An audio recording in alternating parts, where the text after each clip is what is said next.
ఫుల్గా అయితే ఇలా బాగా గుల్లగుల్లగా అయ్యేటట్టు మట్టి బాగా ఆరబెట్టి అనాలి. అప్పుడే మనకి మొక్క అనేది బాగా వస్తుంది. దీనికి నిన్నే జీవామృతం కూడా వేసాము. జీవామృతం బాగా పట్టింది దీనికి. సో ఈరోజు దీన్ని అయితే బాగా ఫుల్గా దున్ని దీనికి తోటకూర అయితే విత్తనాలు అయితే వేద్దామని వచ్చాము.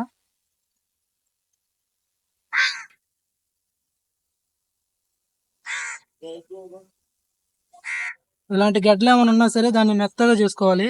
ఇలా పొడి పొడిగా ఉంటే ఏంటంటే మనకి విత్తనాలు బాగా జర్మినేషన్ పర్సంటేజ్ బాగుంటుంది.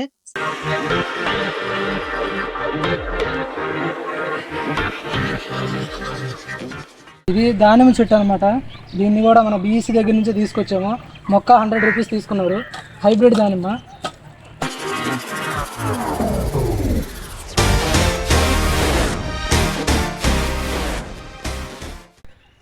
చూడండి, ఫస్ట్ బోధ కంప్లీట్ అయిపోయింది.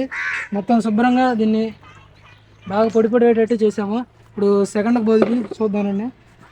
దీన్ని కూడా ఇలాగే బాగా పొడి పొడిగా వచ్చేటట్టు చేయాలి.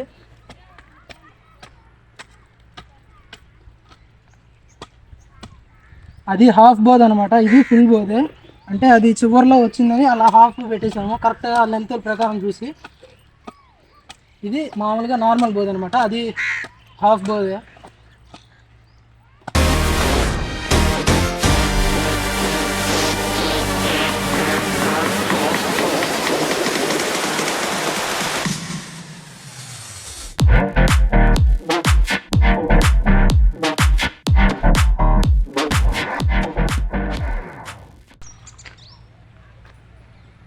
ఇక్కడ చూడండి, ఎర్త్వామ్స్. మన ఫామ్లో చాలా ఎర్త్వామ్స్ అయితే ఉన్నాయి. ఇక్కడ పిల్లలు చూసారా, మొన్న మనం వేసిన జీవామృతం ఘనజీవామృతంకి బాగా ఇవైతే పెరుగుతున్నాయి మన దానిలో. ఎర్త్వామ్స్ ఉంటే మనకి బెనిఫిట్ ఏంటంటే మనకి నేల బాగా సారవంతం అవుతుంది. అలాగే దీన్ని బాగా రొల్ల చేస్తాయి. అంటే బాగా మట్టి నీళ్ళు మొత్తం లోపలికి ఇంకేలా చేస్తాయి. మొక్కలు కూడా బాగా పెరుగుతాయి ఇక్కడ.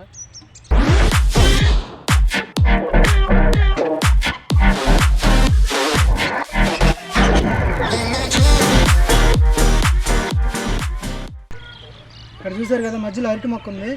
సో ఇక్కడ ఒక అరటి మొక్క ఉంటుంది, ఆ చివర ఒక అరటి మొక్క ఉంటుంది. అలాగే ఇక్కడ ఈ చివర మునగ మొక్క ఉంటుంది.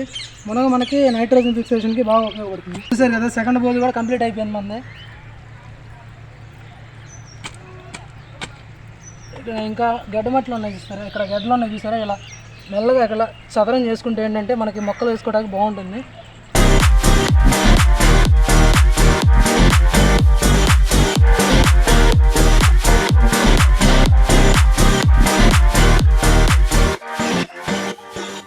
విత్తనాలు ఉన్నాయి కదా, ఇవి మన బాపట్లో తీసుకొచ్చాను.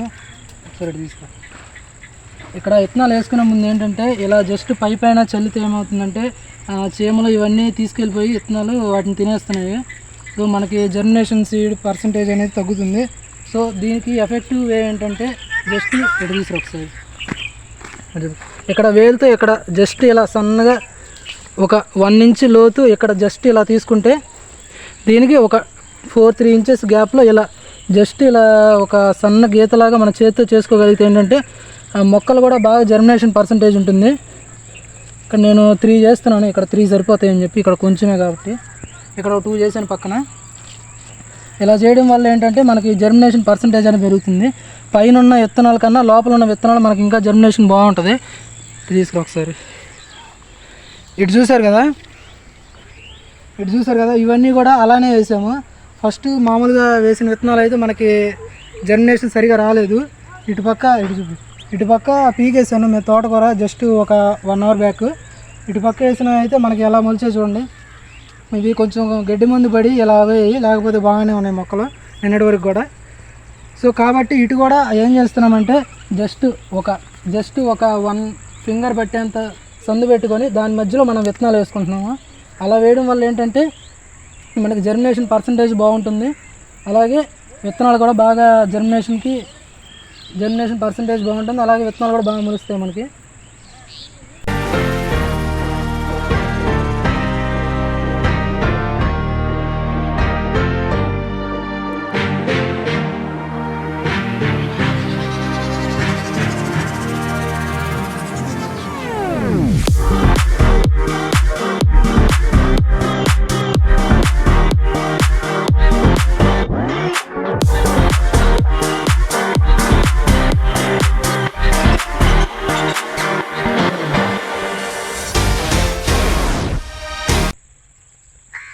సగం బోధలు తీసాం ఇక్కడ, ఇంకొక సగం బోధలు తీయాలి.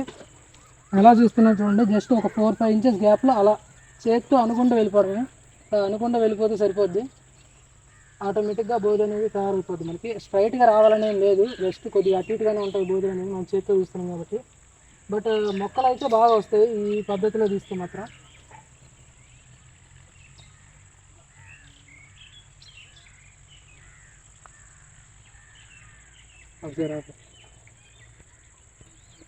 చూసారు కదా, ఇది మొత్తం మనం బోధలు అయితే తయారు చేసేసాము. జస్ట్ చూసారు కదా బోధలు ఎంత బాగున్నాయో.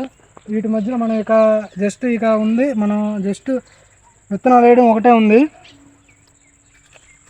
ఇవ్వండి మన విత్తనాలు, ఇవి బాపట్లో తీసుకొచ్చాను, ఇవి పొన్నూరులో తీసుకొచ్చాను. ఇవి కేదాస్ విత్తనాలు, ఇవి కూడా కొన్ని వేద్దామని తీసుకొచ్చాను, హెల్త్కి మంచిదని చెప్పి. ఇది ఎపిసోడ్ 1. ఎపిసోడ్ 2 కావాలంటే విత్తనాలు ఎలా నాటాలి, వాటిని ఎలా గ్రోత్ ఉంది అనేది మన ఛానల్ని సబ్స్క్రైబ్ చేసుకునే వాళ్ళు ఇంకా ఉంటే సబ్స్క్రైబ్ చేసుకోండి. Thank you.